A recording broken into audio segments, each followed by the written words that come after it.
ours, but if you have to leave, just let us know. Just Hi, everybody. I want to welcome Lisa LoCicero. Thank you so much for joining us. And I wanted to let everyone know this is going to begin with Michael Maloney and asking questions. I'm Diane Brownstein. I'm the editor-in-chief at Soap Hub. I want to thank you all for coming and also let you know that this Friday we will have the Soap Hub Awards on the talk. Ooh. So that should be, yeah, that's, wow. You know, something new and different for us and exciting. Please know that we will be allowing you to ask questions, but please wait and then only ask one so that everybody gets a chance. Yes. And with that, thank you so much for coming, Lisa and Michael. My pleasure. We tried to set it up last week and I was such a nincompoop that I messed up my days. I said, let's do it that day. And it was a day that I was working. So I apologize if I had been promised for another day that I wasn't there. I hate to be that guy.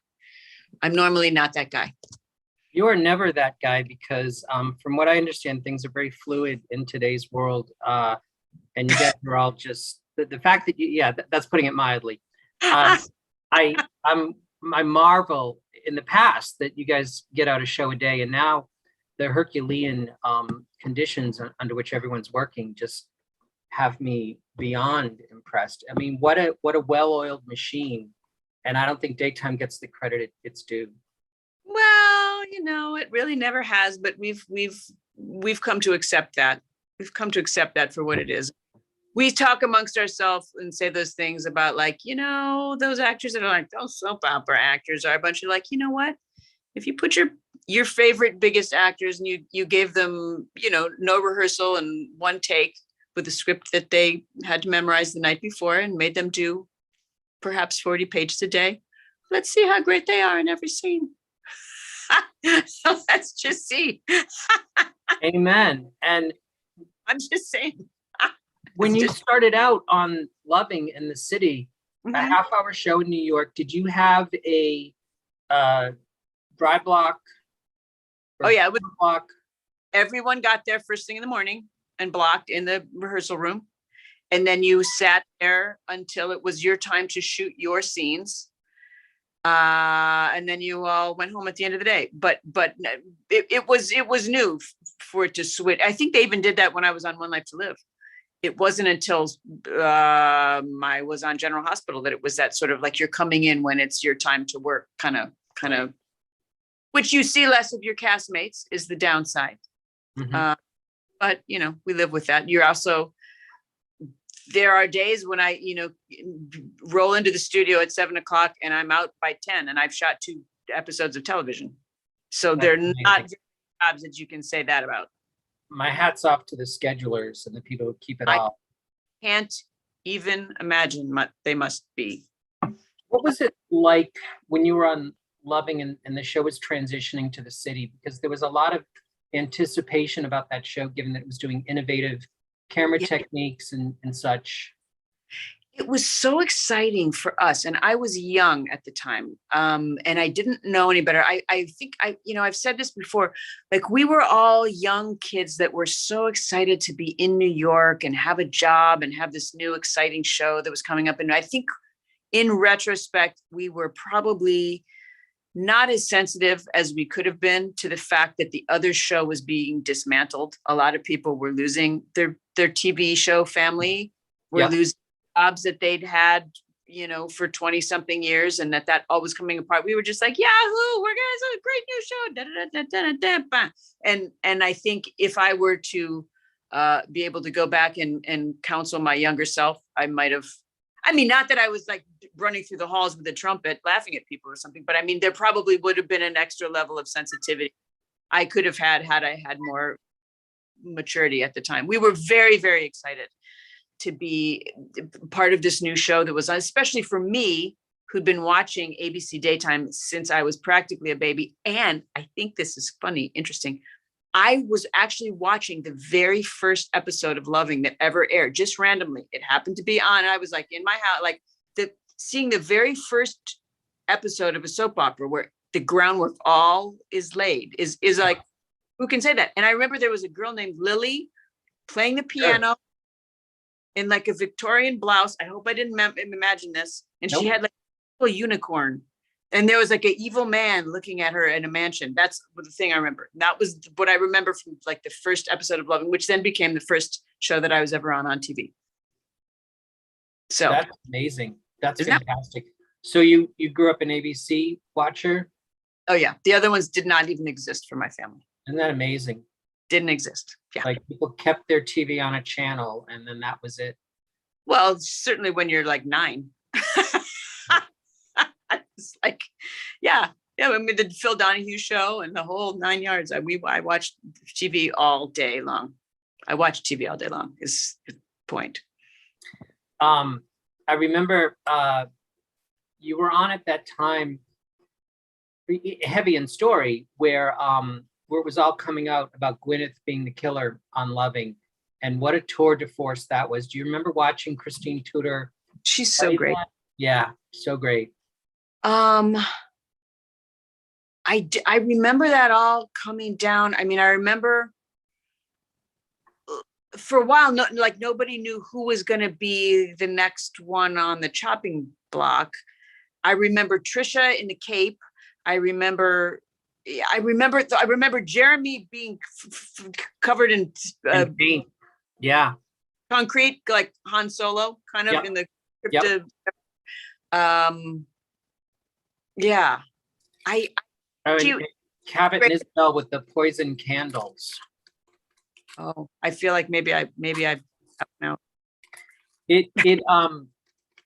But yeah, but no, I think that when we're young and things are happening, we should be excited about them. Yeah. Um, Yes. And tell me about your time in Landview. How did that come about? Well, it was brief. That job came about. I tested with Michael Easton to play one role that was like a sidekick cop. I tested for that. And apparently they really, really loved that. They flew me to New York to do that test with Michael. And apparently, even though I consider myself a very subpar auditioner, apparently I did something that day that they really, really, really loved. But I did not get that part. And then with the same period of time, I flew back here, California, to test for Lois, the Lois recast with Wally Kurth. With Wally, I tested for the Lois role. And then I really wanted that role because I could stay in my house and live in California and be on General Hospital, which had always been my favorite show. But that didn't work out. And then they wrote the One Life to Live role for me. I didn't know what it was, but because they liked that other, and they made the role that I had tested for a recurring or whatever, and wrote this other role for me, which was, I didn't know what it was, but what I remember is that I was was shooting a movie down in Laguna, and they delivered the script, my very first script, to the hotel. And I'm like, oh, I can't wait to see it, because I was already signed on to play this role. I'm like, what am I going to be? What am I going to be? And I get the script, and I'm like, well, I'm apparently Puerto Rican, which I'm not. And it seems like I guess I'm running the Puerto Rican mafia. All right. Well, that's not what I expected. It wasn't what I expected, but I'll try to sink my teeth into that. And of course, nowadays you could never do that. Have like a, Italian, Polish, German, French girl play the head of the Puerto Rican mafia. But those were different times. Sure. And, I thank my lucky stars that I did not do it with a dialect of any kind, because then it would be considered full on, like I had done like blackface or something. It would have really been like, you have got to scrub these from the record so hard that no one ever sees them. But it is what it is. It was not a very well received storyline. We did what we could do, but it just, some storylines just were not meant to be. And I was only there it was under a year, but close to a year, but not quite a year. Well, in covering these shows and watching them, you could always tell that certain ones had a more regular turnover of regimes, unlike, say, the Bill Bell shows, or if Douglas Marland was at a show for a good 7-year stretch like he was with As the World Turns. So yeah, it would be kind of like watching a soap, and the more that fans became aware of like the behind the scenes stuff, Yes. they could tell. They could say, oh, this person's coming, okay, that's happening. And it Right. kind of becomes real inside baseball for a lot of diehard fans. Oh, it's people are the fans are so much more savvy now, as you would imagine, because there's so much communication, whether it's social media or just media. There's so much more communication, and people are just more savvy as to how these things are done now. So you can't pull much over on the viewers anymore, you know, I would say. I'm getting some pings here, and I believe we have a special guest Ooh, joining us. Hello, everybody. Wally's here. he is special. Very Wally's Not here. just Thanks special. for joining us, Wally. Well, you look like you're in a Calvin Klein ad from the 90s with the paneling. I love it. I'm in my backyard. There's our lemon tree, Oh, nice. producing all sorts of really. Last year we thought it was a lime tree, and we picked all the green limes. But this year we were Womp told womp. by our arborist, like, actually it's a lemon tree. So now we're waiting for them to turn yellow, and we have a couple yellow ones. I may have to just pull off tonight. You're like, these are the worst limes ever. That's really funny. I never do that. You got to know if it's a lemon or lime tree. Otherwise, It's important.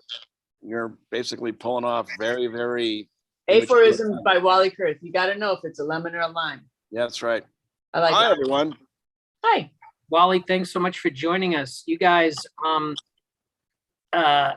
don't go anything beyond what hasn't aired, but you guys are doing this really powerful storyline with Leo, and it's kind of nice where there's something being introduced into the relationship that's not like a romantic third to create conflict. Yes. Although, Lisa, you did get to kiss Robert Scorpio the other week on air, and I gotta ask first, what was it like when you wrote that letter to him back in the day that we've all read about? Yes. To go from there to the spy caper to kissing him, like you're living. I think I'm living a soap opera fantasy by covering all you guys. Vicariously, huh? Yeah. I mean, it definitely makes me think that makes me careful about whatever it is I might be wishing for now, because God knows in 30 years it'll come true. So I figure I should aim really high. The secret works. Yeah, well, that's I'm not my one, but yeah, imagination. You must imagine things very fully. Yes, exactly. I'm all for a positive outlook. Wally, how did that scene go for you? Did you guys really connect, or was it? You were so good in that scene, by the way. Yeah, Wally. I really hit Tristan. Hit him with a good right hook. He has yet to forgive me for it, but I'm into realism. Mhm. Hey, he kissed your wife. Mhm. Today's episode I have not seen. I just came back from work, GH, and this is the scene. What happened today at the end of today's episode? It was It must have been that he's missing, I'm guessing. We're missing him. Oh, and where I say my famous line, "We'll find him." Don't worry, we'll find him. Don't worry. And I added that line, and Amanda laughed so hard. Like, Wally, you're the worst at ad-libbing. Don't ad-lib, Wally, whatever you do. I was just like, don't worry, Liv, we'll find him. Oh, I know. It's not a bad thing to say. Like, Don't I'm give not up. gonna stop looking till we Stop. find him. Don't give up. We'll find him. As if we might get to a point where like, oh, well. No, here's, Just didn't find him. as most of you know, and I understand elopements very well. My wife and I understand elopements all the time. When Brogan was little, especially, he would just disappear. We go on like bike rides, and I would like get out in front of him and on a bike ride, and suddenly I'd turn around, and he was gone. And more than once. I won't even. I haven't even told my wife a couple of them where I'm like, Now you have. I will not be coming home without him. And that's why it was always so funny when the very first scene where I said, well, I got to call Olivia and tell her, like, in real life, no, you don't call. You don't come home. You don't freak out your wife by saying I've lost our son. Because I've been there and you don't do that. Anyway, thankfully I've found him. And, but I realized that when you're on the ocean, because he loved the water, he still does love the water. I realized, oh, I just got to look for the bike. I got to find his bike. If I find his bike, then I know he went straight for the water. And that's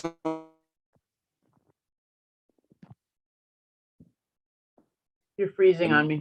I can imagine what a nightmare it is to decide. as an experience as a teacher or as a parent. Children on the spectrum do elope. They don't tell you that they're interested in something and they're going to go somewhere. And so anyway, I thought that this story has been done pretty well. I just got a note that my internet is unstable, so I'll go inside here. You were, Okay. we're just freezing on me a little bit, but Okay. Was I breaking up? a little bit for me, you were.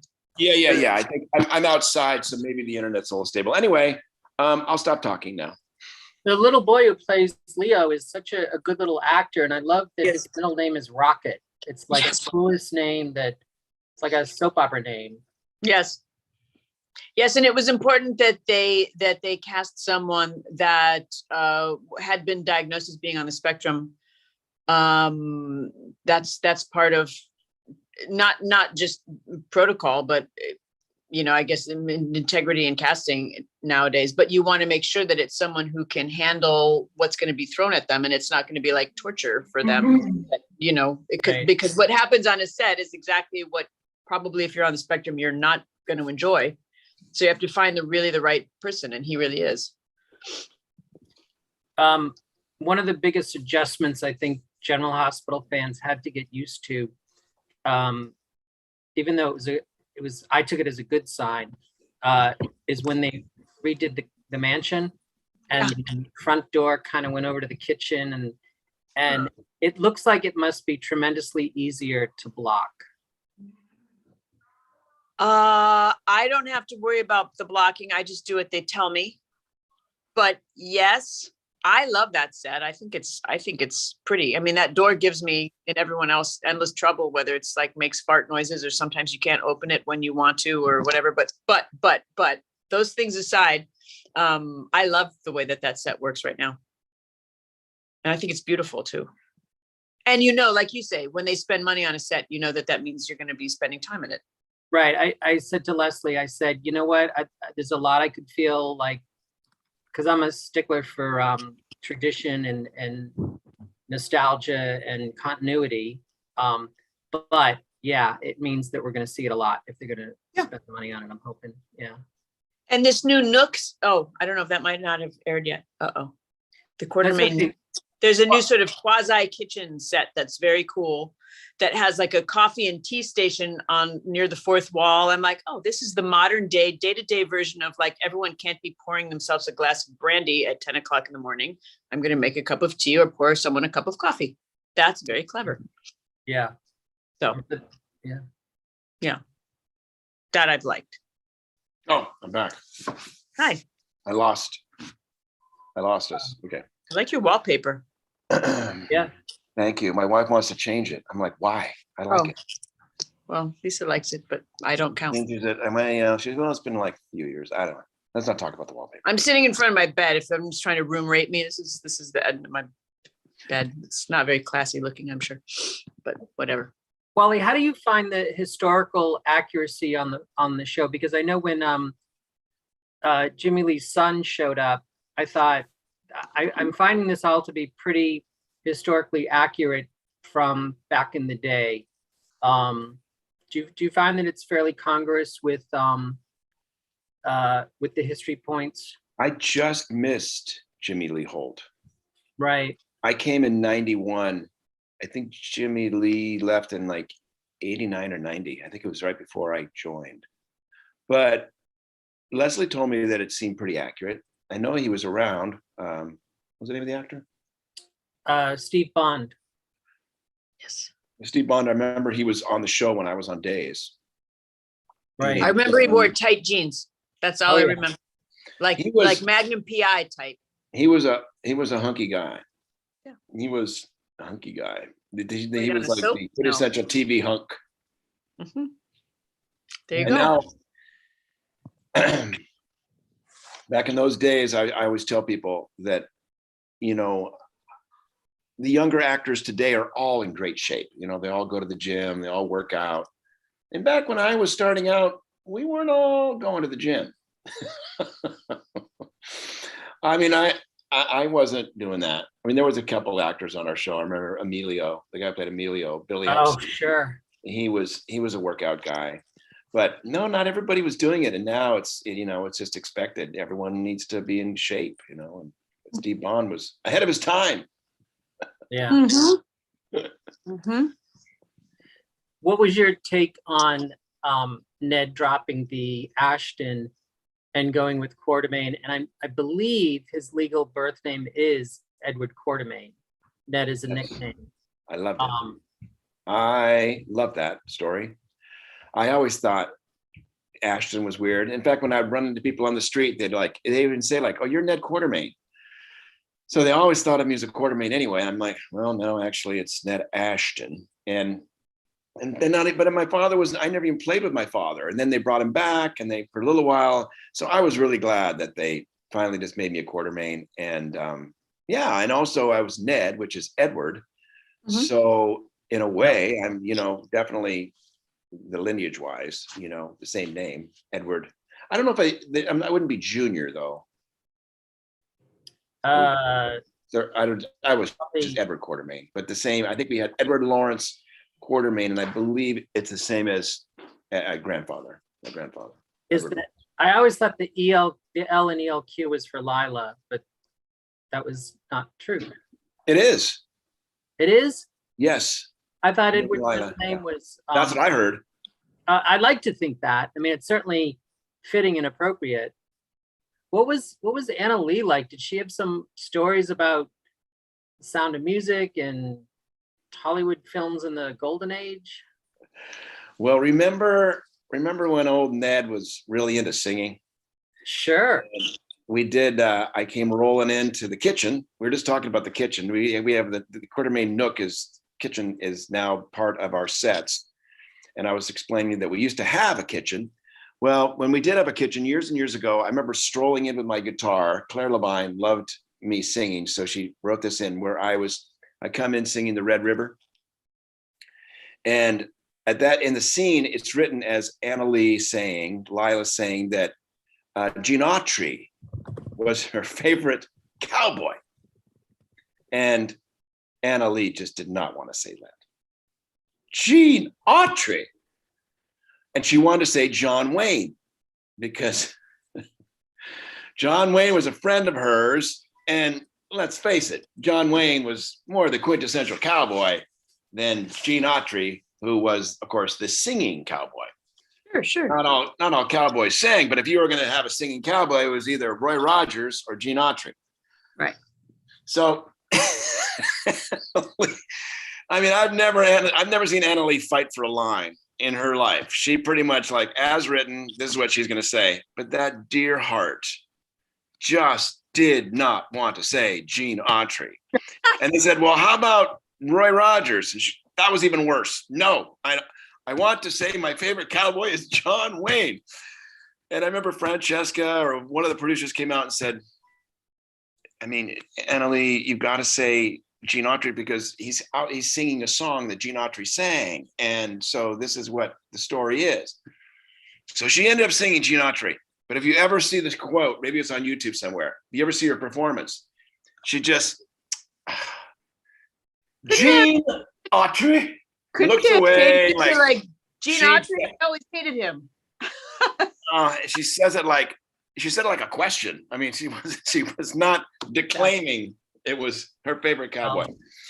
That was one instance. But Anna Lee was just a dear heart. She just loved the show, and I know that the show kept her alive longer than she would have lived because she just lived for this show. And as we all know, she came in a wheelchair, and she was practically prone. Yes. So, You know, I mean, they kept wheeling her back, wheeling her back, wheeling her back. Pretty much, she was almost laying down, delivering her lines. But she always knew her lines, and she was just a dear heart. I always took care of her. I loved it. My daughter right now is playing the role. She's 6 years old and has no teeth, and she's playing the role of Sister Margareta in the Little Sound of Music at the the Dramatic Academy thing. I'm like, oh, that's Anna Lee. She gets the Maria makes me laugh. I'm like, oh, and I think of her every time she says it. Well, and she also married a man who took her up to Montana. So she would tell me stories about this winter in Montana, and he was a cattle rancher. Wow. If you can imagine, Anna Lee, and she's British from England, and she was, she's kind of she's not a fancy girl. She wasn't really fancy, but she was definitely not used to, like, ranch life in a cold Montana. And she said she lasted one winter, and she was like, I'm getting divorced, and came back to California. But I want to say this: if you ever get a copy of her book, she wrote a book and she didn't finish it. Another writer finished it, but I really enjoyed it. So if you guys if there's any copies out there, I loved it. She really talks about growing up in England, and she was on the USO tour during World War II with Bob Hope. And she was, early television back in New York, and of course, all of her movie careers. I really, really enjoyed it. So if you want to learn more about Anna Lee, it's just a great story about, old Hollywood. I love that kind of stuff. have either of you two ever thought about, it's a little early, but someday writing a memoir? I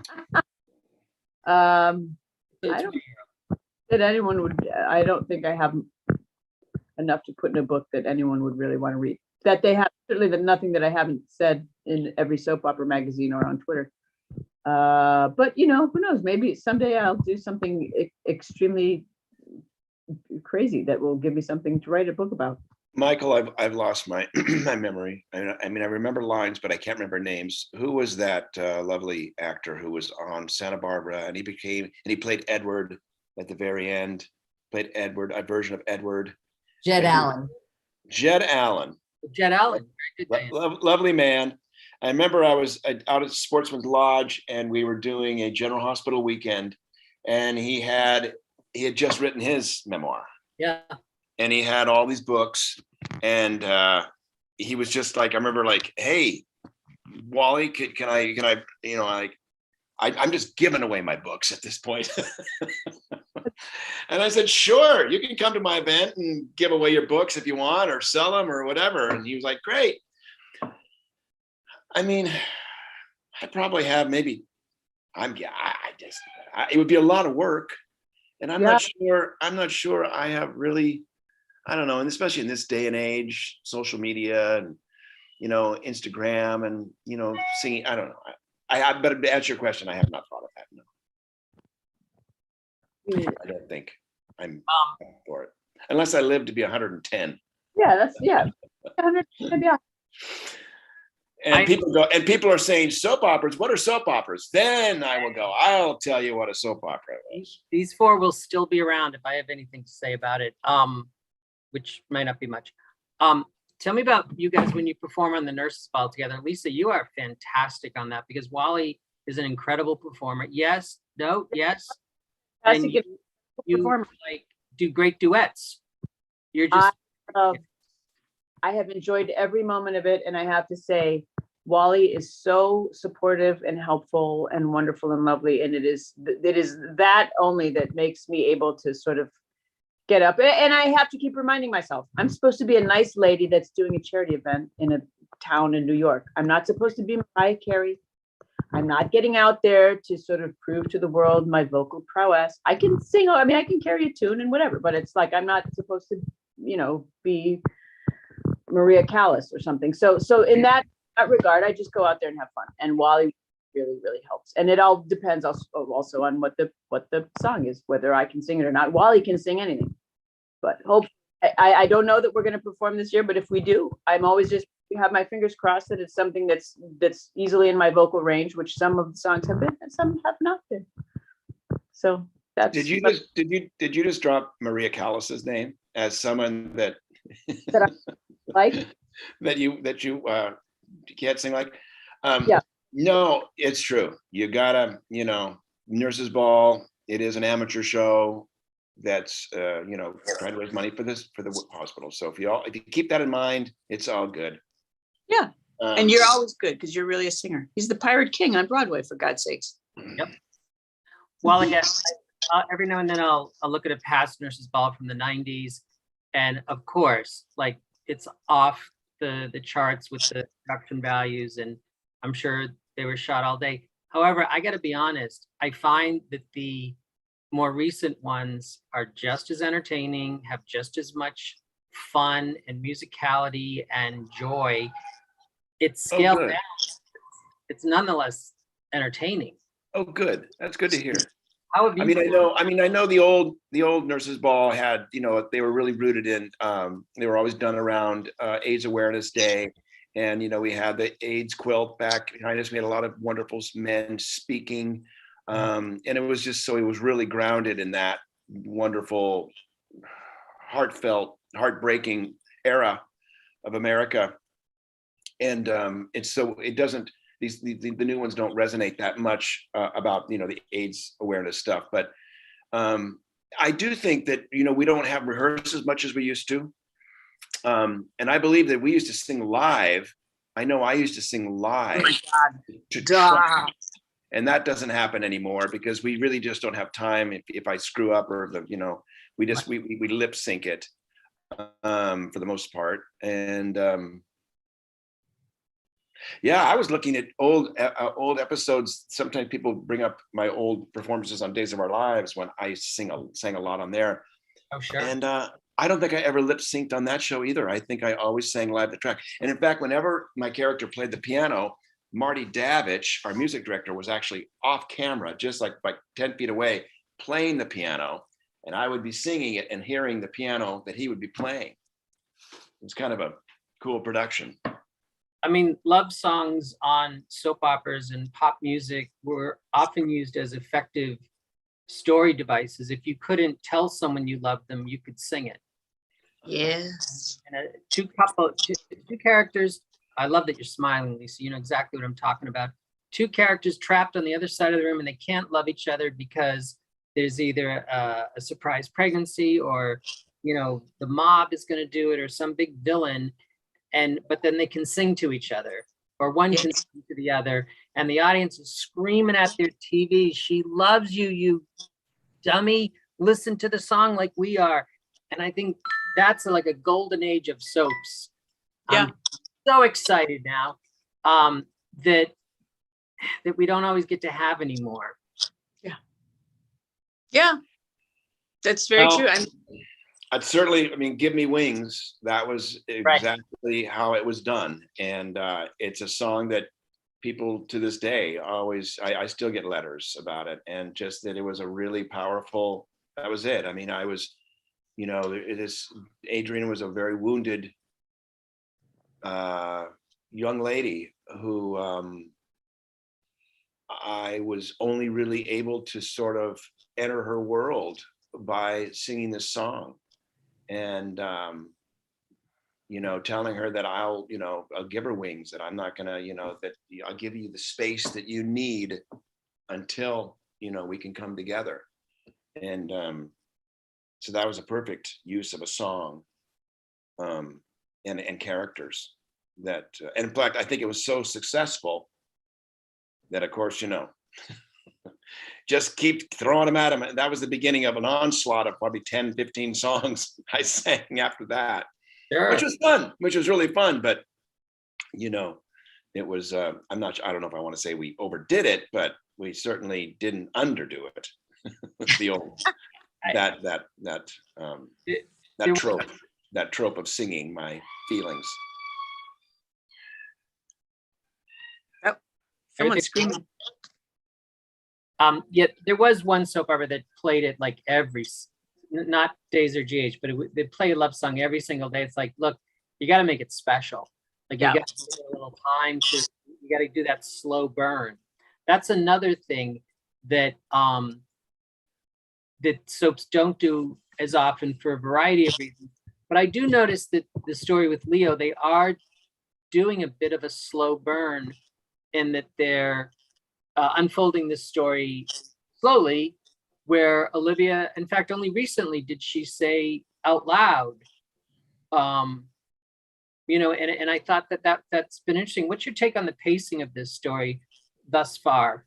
Well, it's given people enough time to it's set up the conflict, even if at first I think maybe there was some confusion that Olivia was just purely in denial.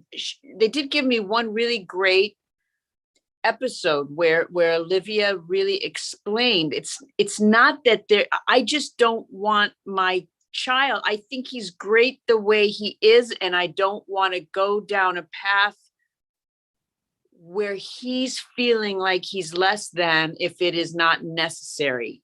And what I'm understanding, and again, this is where social media can be really beautiful. I'm getting feedback from a lot of parents where, certainly a lot of people are like, that jackass what mother isn't going to, get everything that they can possibly know, all the information they could possibly get. But I am also hearing from mothers that say that is exactly how I felt.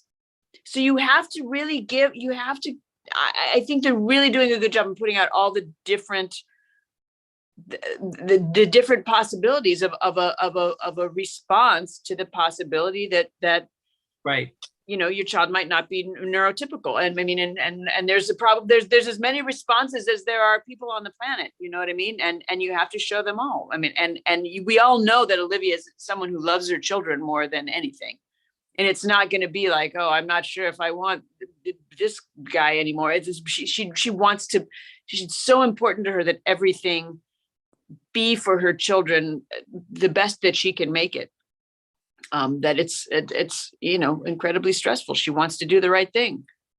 Well, she's a good my opinion. I think they're doing it. I think they're doing it at the proper pace. You'll see coming up in the next couple of weeks movement that I think seems very logical, and I think the audience will be satisfied with how it unfolds. Can you guys talk about, like, back in the 90s where you would get in 80s Wally, where I imagine stacks of fan mail in bags that would be referencing things that might have occurred weeks earlier, depending on how long it took them to write, come in the mail. Although letters used to come pretty fast back then, but then it would have to get into your mailbox. And now people can tweet like live when you're doing the show. As they're watching, yeah. They're tweeting like, hey, how come you're not going to say this in the scene? I think, well, at the end of it, I actually do. It's in the tag, and then we pick it up. So talk about how do you measure and temper the instantaneous feedback that is unfiltered? Because in a letter, people would put thought and care, and now you definitely get some blurts. I tell you what, I understand why writers can't take it. You know, I know a couple writers. They're like, I'm out. I'm not. I'm closing my Twitter account. Yeah. No, I understand, because you people can get impatient, and I get impatient when I'm watching series and stuff, and if something happens, we're like, well, that was dumb. What's going on? Well, I got to give it a couple more weeks, and then like, oh, okay, I guess that makes sense. So. No, I get it. I mean, you're right. I think it's hard for writers, and from an actor's standpoint, I try. It's interesting because Days of Our Lives were so far ahead. I'm not quite as responsive to what the character's doing as I am with General Hospital, just because it's like I feel like it's more current, and I'm like, I don't know. I think it's. I know where the story's going, so I can kind of encourage the viewer in my comment. Whereas if it's something about Days of Our Lives, I'm like, well, that story is over now, and I'm like, do I want to encourage or discourage their opinion about where this is going when I know it's not going there, or, you know what I mean? Whereas in General Hospital, I can kind of like, I don't know where it's going either. So let's comment on it together, you know? So what are your thoughts? Yeah. Oh, I mean, lately, it seems like Twitter has calmed down in terms of like people full on just like telling you that they hate your guts or you look bad in that dress or, you know, like whatever it is. It seems that every now and then, like on my feed right now, you'll have people saying that the character should be handling the potential autism business differently or whatever. But it doesn't seem like it has the same vitriol, at least in my case, as maybe it did in the earlier days of Twitter. And I mean, I enjoy just sort of scrolling in and reading what people's opinions are, how things are being received, you know, and sometimes things are received better than I would have expected them to be. Honestly, I'm like, I wonder if this is going to resonate, and finding out that it did is really, you know, is really gratifying. You know, so it's all been value add, and if I'm honest, you know. I'm going to go to questions because we have a lot of people asking, but I am going to just add one last thing that I meant to address earlier. Lisa, when you played drunk on the show, I thought it was really fantastic because they say the secret is to like try not to act drunk. Yeah. And I thought you were just funny the way you were talking with your hands, going shh, and it was just really, drunk people don't think they're drunk. That is kind of the secret. And I'm such a bad drinker in real life. I'm not much of a drinker in real life. So when I'm drunk, I sort of know it, and I'm vaguely aware that I'm not acting normal, but so I can have an eye on what it is that it looks like when I am actually have had too much to drink, because it doesn't happen that often and whatever. So it's fun for me. We wrote it up as Star of the Week. And yes, I appreciate that. I think I thanked you online. I appreciated that very much. We have some questions, and the first one is from, if she could be unmuted, Renee. Renee, did you have a question? Renee Henderson? I saw that. I'm unmuting her now. 1 second. Okay, she's being unmuted now. Thought I had unmuted. Sorry about that. Renee, you can ask your question.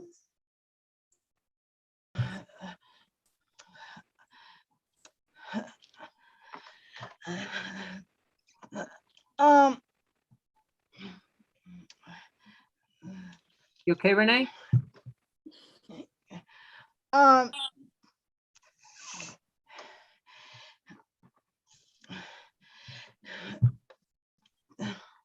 Hi, Renee.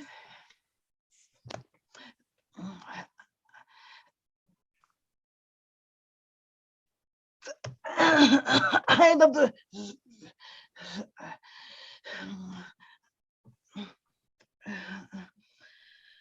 the so Thank you.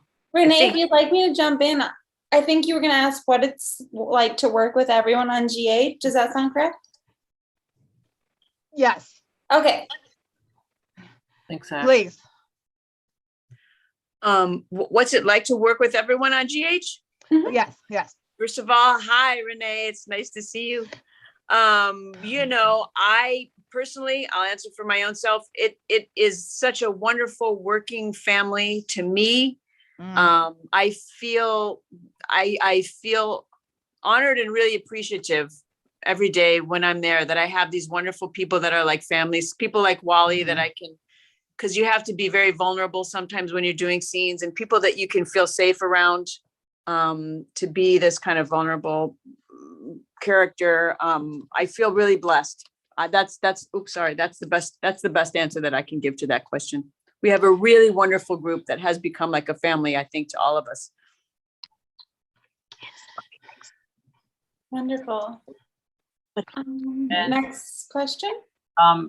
Next question, I think we had Erica, and I want to thank you all for having soap opera names. I think your moms were all. Yes, actually, my mom actually did. I'm in the dark right now. I'm in my bedroom. Also, but yeah, my mom actually named me after Erica Kane, and it got me out of. Yeah, it got me out of a ticket once in Statesboro, Georgia, when I was in college. So How cute. Yeah. Yeah, out of Thanks, all the characters, what was your favorite character have you ever played, and what was your least favorite?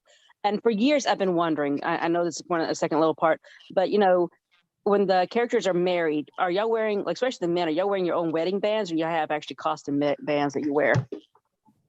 For myself, I wear the Olivia Quartermain ring is the one that we referred to as having been Lila's, I believe, that sapphire surrounded by diamonds. So that is not my own ring. That is definitely the Olivia Quartermain ring. My favorite, I think my favorite character is Olivia that I'm playing right now. I don't that, and if there was a close second, it would be my quarter Klingon character on Star Trek Voyager, which I always say, like, she would be alive now in the world of Picard, and if that character could come back and be on Picard, then I would be the other happiest person in the world, because I loved playing with that Klingon head on my head. Was the greatest in a Starfleet suit, was really a joy. And the character that I have not liked playing, I would have to really think, because I'm always so happy to be working, that whatever it is, my joy at being working sort of supersedes a character that I don't particularly like, if I'm honest. Yeah. So if that helps. Yeah. Oh, yes. And live long and prosper, hon. Yes, I would love to see you on Picard. I am a Trekkie from day one. Yes. I mean, Yeah. in a Starfleet suit with a Klingon head, I was like, this is the other greatest thing, next to eating coffee, drinking coffee at Kelly's. I mean, Yes. truly. Yeah. In fact, I've been wanting to be on Star Trek, and my first convention was Patrick Stewart. I met him at one too. Yeah. Yeah. The only one I ever went to. But yeah, we just got to come to Atlanta for Dragon Con next year. Okay. Definitely meet up there. I'll be there. Yes, definitely. Well, I'll be Thank nice and go away. Oh, Well, not go away, but I'll mute. nice to talk to you. You too. Thanks. Wally, how about you? Favorite character? It's a two-way tie. She's still there? I think Wally's muted. I've asked him to unmute me. I'm still here. But I guess Okay. Yeah, there you go. I tried to unmute and I couldn't. I guess the host, Ashley, you have to unmute. Well, I've been lucky to play only, really, let's be honest, 2 characters in the last 34 years. And they're both very much like me. I don't get to wear masks. I'm not a Klingon, sadly. I'd like to be a Klingon. And luckily, I enjoy both of the characters. And luckily, I'm still privileged to play them. So I'm still getting an opportunity to play my 2 favorite characters. I always wanted to have a career where I would still be playing. I'd still be acting as I gotten older. And I guess I can honestly say I'm living my dream, because here I am. And after 34 years, I'm still making a living on television. So I'm feel very, very privileged and lucky. And I guess I'll say this, that it is something that I planned. My biggest fear was that I would get on a sitcom and be on it for maybe 3 or 4 years, and that would be the end of my career. And so I will blame that on the reason why I never booked I never did a sitcom pilot, because I was always sabotaging myself. Because did I really want to be on a stupid sitcom and never work again? So that's my story. I'm sticking to it. So when I got an opportunity to be on a soap opera, I said, well, here's an opportunity to grow old in a role, or not grow old in a role, but grow old on I'm old. Not grow old on television, but still be working in my older age and not just be a one and done. That was my biggest fear, a flash in the pan. So I can honestly say I'm not a flash in the pan, because it's a long flash if you are. For 35 years. But so anyway, I have no complaints. This is so funny. I was saying this the other day. Early in my career, when I was at college, so these were like all college experiences. I had a series of very, very dramatic co-stars, leading ladies that I was working with, to the point where I thought, oh my gosh, am I only going to work with women who are really unstable and are driving me crazy and like are really being tough? I don't want to get into all the details, but I really thought, wow, this is, is it me? Am I bringing out the worst? Maybe it is. The worst in these- Much like myself, yeah. the worst in these women. But luckily, when I started working with Judy, she's not. Obviously, Rena wasn't. All the women I've worked with in television have been really incredible women. Obviously, Lisa as well. And so I will say that early on in my college years and right after college, I worked with a lot of people that was hard to work with, and which made me not like the character and not like those experiences. But luckily, in television on these soap operas, I've never worked with any. Honestly, I can't think of any leading lady that wasn't a joy to work with and easy to work with. Nice. We're going to take another question, but Lisa, if Lila Quartermain's ring ever goes missing, you're going to need Diane Miller and Scotty Baldwin to represent you. They're just going to assume that, it's home in your jewelry box. But maybe they'll make a double. Our next question is from Elizabeth L. If she could be unmuted and ask your question, Elizabeth, please. Thank you. Hi, Lisa. You're my very favorite. This is so much fun. I just love your character. Thank you. It does sound kind of odd, though, not to have your Brooklyn accent going while you're talking tonight. I know. It's just boring old me. No, it's just so fun. Really, you are truly my favorite. I could have a chat with you by myself for a couple hours just asking you questions. But I guess the hot question would be, when are we going to see you in that red velvet dress again? Rich red velvet dress. The one in Monaco. It actually was not velvet. It is some sort of a polyester blend. But it looked velvet. It looked velvet. I do love that dress. I wore that to the Emmys one year. It's a David Meister dress, and he cuts beautifully. That's supposed to be a floor length gown that I had shortened to sort of a 3/4 length. I don't know that she'll ever get to wear it, but it is in my own closet. So should they ever need to pull it back out, that actually was my own dress that I said, and it was during COVID. So it was kind of hard to get your hands on stuff. It was sort of like harder. A lot of places were closed. It was a little harder. And I brought that one into Sean Reeves, our costume guy, who is so spectacular. And he's really open to suggestions. And I said, it needs to be something that moves with you, but also is sort of eye-catching and is also, you feel confident in moving in it and everything. And he said, okay, it's perfect. It was exactly the right thing. So I love that dress. That was so much fun to watch. That whole, it really reminded me of the True Lies, because Arnold Schwarzenegger was a real spy and his wife wasn't. And so Tristan is a real spy and you became one. It just, that was such a fun. That was just so fun. I had a ball. As everyone knows, I've talked about it ad nauseum, how much fun I had actually sort of going on a WSB escapade with Robert Scorpio and the stuff with Dom and all that stuff. It was one of the highlights of my time there. General Hospital. It was really fun. I love watching you. You're just so much fun. When you're happy, when you're upset, when you're a spy, it's just so much fun to watch you. Thank you so much. Keep it up. And they need to spruce up Wally's character a little bit because he needs to be a little bit more feisty, because you are more feisty. And nothing against Wally, but I really see you with Robert more because you're both kind of adventurous. And Wally, nothing about you personally, but your character needs a little interesting. You need to put those leather pants back on, maybe. And sing Pirates of Penzance, right? Maybe that's it. Leather pants. I have a pair of leather pants myself, so they could do a whole leather pants thing. With the red dress too. Or the red dress. Yeah. Well, I won't keep you, but this has been a real thrill talking to you, because I just love when you're going to be on. You're so much fun. Thank you so much. That really makes me happy. Thank you very much. Okay. Nice to meet you. Bye. Thank you, Elizabeth. Our next question is from Cheryl.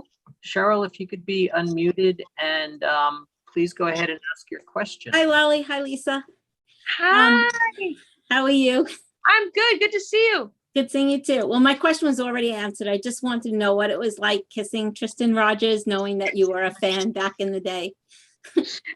Oh, the poor guy. It probably embarrassed him more than it embarrassed me.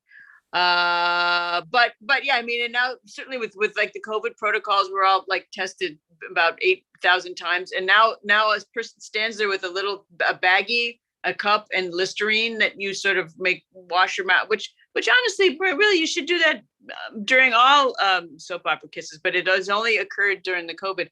And, I mean, just like the other things, when you're actually doing that and you have to make sure that you're hitting your mark and all, it's somewhat less romantic than maybe you pictured it when you were 12. But at the end of the day, he's such a gentleman and such a lovely person that it's just, it was great. It was a dream come true. Well, thank you. It was great talking to you guys. Good to see you, Cheryl. I'll see you soon. Okay. And we have Chris. Hi, Lisa. Hi, Wally. Hi, Thank you so Chris. much for doing this, Michael. My question is if you have any Thanksgiving traditions. Ours are pretty much standard ones, and this year they may not. I think I'm going to have to fly home. My dad has had a little bit of a health issue, so I think as soon as we break, I'm going to be flying home to Michigan, maybe on my own. Everyone else off the planes right now, but that's going to be mine. So ours sort of changed, but we do the classic, turkey and stuffing and mashed potatoes and that kind of thing. I'm usually cooking a turkey, but this year I may not. How about you, Wal? Yeah, that room that I was in with the wallpaper, that's our dining room, and it's like the only time of the year that we actually use that room. So we have my sister's gonna be in town, coming in from Iowa, and my brother takes care of my mom. They're back in town, so they're gonna be all over for Thanksgiving. My daughters are gonna be in town, so yeah, just like everybody, we try to get the family. This is usually the one time that we have people at our house during Thanksgiving. At Christmas, everyone kind of goes their separate ways. So this is actually a tradition that we all gather here at the Deborah and Wally household. So that's always nice. Great. Well, have a great holiday season. And it's great to see you two again. Thank you. Thank you for calling in. I marvel at how Also, let me just say, I just found out, I'm sorry I sort of crashed this Zoom. This was advertised as Lisa's Zoom. So thank you for allowing me to crash. I was asked to just, if I had time to hop on. So anyway, thank you for Wants to just talk to me. They can talk to you too. Please. All right. But I mean, I wasn't advertised. This is your Zoom. we love that you came, and we love you guys together. Wally, one thing I marvel at is we're heading into Thanksgiving, how many different ways they've worked in the pizza to the Thanksgiving Quartermain special. Yes. I don't even remember where that began, but I guess Claire maybe. But it's kind of something fans have come to expect. I don't know, was it Claire, or for some reason I got the idea that happened before Claire. But maybe you're right. Maybe Claire started it. I mean, I will just say this. I don't think you'll be disappointed. It's another Thanksgiving, Quartermain Thanksgiving, and we deliver the goods, as it were. Yes, I think you'll get what you want out of this Thanksgiving at the Quartermains. we are never disappointed. I have to be honest. I never know what's coming next on General, and I love watching it every day. And I haven't, and I just love that I feel that way. And I don't think I'm alone. Guys, I think we've taken up enough of your time. I want to thank you so much for dropping by on this and sharing your time and your thoughts with all the Soap Hub readers. And check out the talk on Friday. Oh, great. Announcing the Soap Hub winners, and don't miss a day at General Hospital. That's what I got. Nice. Thank you all for coming. It's nice to see all your shining faces. Yes. This Thank is you. really, really fun. And Michael, call me anytime about the other stuff we were talking about. I will do that. Thank you all. Thank you so much.